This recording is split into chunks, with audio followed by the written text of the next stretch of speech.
तो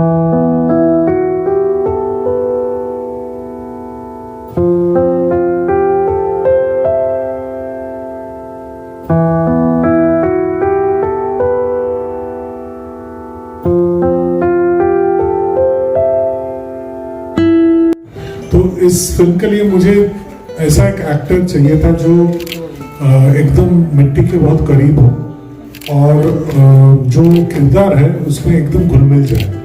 तो जैसे गंगाराम का कैरेक्टर है, किरदार जैसा है, वो पंकज सर छोड़ के और किसी का किसी को आप सोच भी नहीं सकते। आप अगर फिल्म देखोगे तो आपको पता चल जाएगा कि दोनों कितने वो कितना नेचुरल है और उनका भी बहुत कंट्रीब्यूशन है स्क्रिप्ट में, क्योंकि हमने जो लिखा था, जो किरदार और जो स्क्रिप्ट जैसे लिखे थे हम, उसके ऊपर हमने डिवाइस किया बहुत कुछ और बहुत सारा कंट्रीब्यूशन है पंकज सर का भी in the script, in the character development.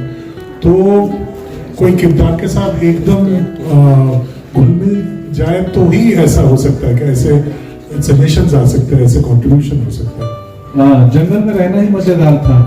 वहाँ पे इतनी शांति थी। दिन भर हम लोग फॉरेस्ट में सुबह 5 बजे कैमरा लेके चले जाते थे और सन के अकॉर्डिंग शूट करते थे। सनलाइट जैसे जैसे जा रही है उसके हिसाब से हमारी प्लानिंग होती थी। तो वहाँ रहना, वहाँ एक बहुत पुराना टी स्टेट में एक जगह था जो सुजीत दा ने ढूंढ निकाली थी। वहाँ मैं दोबारा जाऊँगा, फिर से और घूमने जाऊँगा वहाँ। सो बहुत यादें हैं।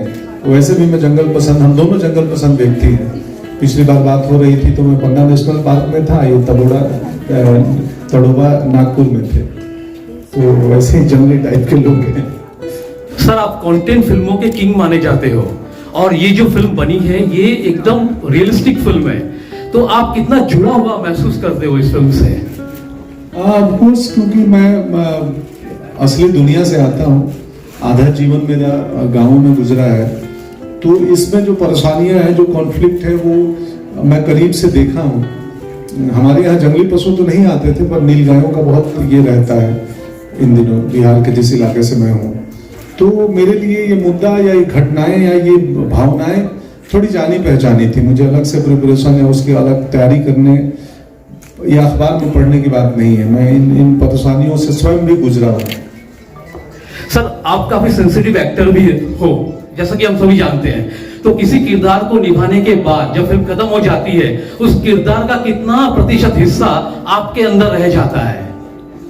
आप कितना प्रतिशत तो नहीं रहता है, but of course her character को जैसे हम अभिनेता देते हैं, वैसे कैरेक्टर भी हमें कुछ ना कुछ टेक अवे देता है। तो नेचर को लेके, जंगल को लेके, पर्यावरण को लेके जितना सेंसिटिव मैं पहले था, शायद 6 दिन के बाद थोड़ा ज्यादा हो जाऊंगा या हो गया हूँ। এরকম যেটা আপনি বললেন যে নারী বৃদ্ধদের বয়স্কদের জঙ্গলে ছেড়ে আসা এবং বাঘ শিকার করার পর তাদের বডি খেতে রেখে টাকা বা কম্পেনসেশন ক্লেম করা, সেই টাকা বা কম্পেনসেশন ক্লেম করার পেছনে কিন্তু সেই দারিদ্র, মানে তারা এমনি তো টাকা কম্পেনসেশন ক্লেম করবে না, তাদের কারণও সেই দারিদ্রের জায়গা থেকে। সো এখানেও সেই দারিদ্রের জায়গা থেকেই বা ফসল নষ্ট হয়ে যাওয়ার জায়গা থেকে বা অভাবের জায়গা থেকে এবং অভাবের জন্য দৈন্যদশা এবং সেখান থেকে আত্মহত্যার জায়গা থেকে এই ড্রাস্টিক স্টেপটা গঙ্গারাম ঠিক করে নেবে। কিন্তু দুটো টোনের মধ্যে তফাৎ আছে।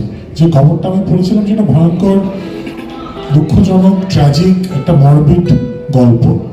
এখানে আমি সেটাকে সোশ্যাল স্যাটায়ার হিসেবে উপস্থাপন করেছি। সো গল্পের যে স্বর, গল্পের যে ভঙ্গি, সেটাকে পাল্টেছি এবং সোশ্যাল স্যাটায়ারে অবভিয়াসলি অনেক ঘটনাকে আমাদের একটু চড়া করে দেখাতে হয় বা একটু অন্যরকমভাবে দেখাতে হয়, একটু বড় করে দেখাতে হয়। এখানে আমি একটা হিরোইক টুইস্ট দিয়েছি, মানে একটা হিরো সুলভ টুইস্ট দিয়েছি যে মানে যে পিলিভিটের ঘটনাটা, সেখানেও পুলিশ যখন তদন্ত করে তখন গ্রামবাসীরা বলে যে আমরা পাঠাইনি, তারা অনেকে নিজেরা ভলেন্টারিলি গেছে। এই ভলেন্টারিলি যাওয়ার যে ব্যাপারটা, এইটাকে তুলে নিয়ে সেইখানে একটা টোটালি কাল্পনিক একটা জঙ্গল, কাল্পনিক একটা গ্রাম, কাল্পনিক কিছু মানুষকে নিয়ে গল্পটা ফাঁদা। এই ভলেন্টারিলি যাওয়া, দারিদ্র থেকে বাঁচার জন্য বাঘের হাতে শিকার করতে যাওয়া, এইটা নিয়ে গল্পটাকে ফাঁদা। Nothing close to a legend. I don't think I will be in my lifetime.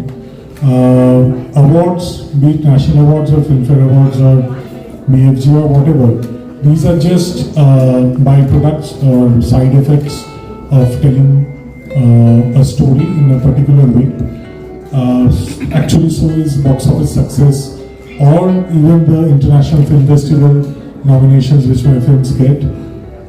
Everything is a byproduct. I have always emphasized on telling my story my own way, in the exact way I want to tell the stories, and the exact stories I feel excited about. So now that, sometimes those stories work, sometimes they don't work, sometimes they get me awards, sometimes they don't. So all that is something which is not on my mind when I make films.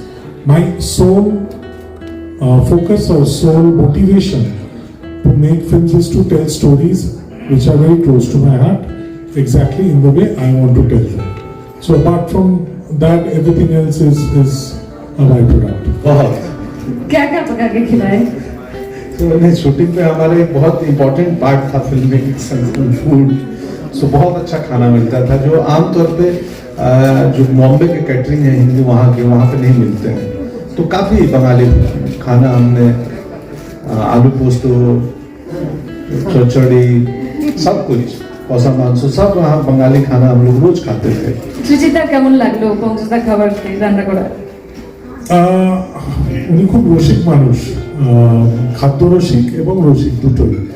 So আমার তো একটা হয় অভিনেতার সঙ্গে ভালো tuning, আর একটা খুব ভালো বন্ধুত্ব। তো ওনার সঙ্গে আমার খুব ভালো বন্ধুত্ব হয়েছে, কারণ আমাদের মানে ওই 8 ঘন্টা 10 ঘন্টা কাজের বাইরেও যে দুজনের পৃথিবী আছে সেইটা খুব ইম্পর্টেন্ট। সেইটা আমাদের কাজের মধ্যে বেরিয়ে এসছে, মানে কাজের বাইরে প্রকৃতি নিয়ে আলোচনা, রাজনীতি নিয়ে আলোচনা, জীবন নিয়ে আলোচনা, জীবন দর্শন নিয়ে আলোচনা, সঙ্গীত নিয়ে আলোচনা, খাওয়া দাওয়া নিয়ে আলোচনা, এইসব আলোচনা এইসব আড্ডা থেকেই তো বন্ধুত্ব হয়। সেটা হয়েছে। কখনো মনে হয়নি যে আমি একজন বম্বে সুপারস্টারের সঙ্গে কাজ করছি বা এরকম একজন গুণী অভিনেতার সঙ্গে কাজ করছি। মাটির মানুষ আমরা বলি বটে, ইনি কিন্তু সত্যিই মাটির মানুষ। আর আরেকটা খুব ইম্পর্টেন্ট জিনিস, আমি একটু শহুরে মানুষ। সো পঙ্কজজি আমাকে এমন একটা ভারতবর্ষ খোঁজ দিয়েছেন যে ভারতবর্ষটা কিন্তু পঙ্কজজির সঙ্গে আলাপটা হলে আমার পক্ষে জানা সম্ভব ছিল না।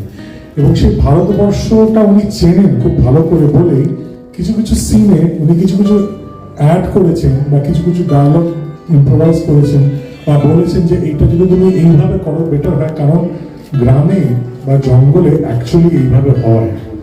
উনি অ্যাকচুয়ালি সেই জীবনটা বেঁচেছেন, কাজেই উনার অভিজ্ঞতা, উনার experience, it showed me a different India, or rather I know India but he showed me Bharat. So that differentiation was very, very interesting, and that learning process was very enriching.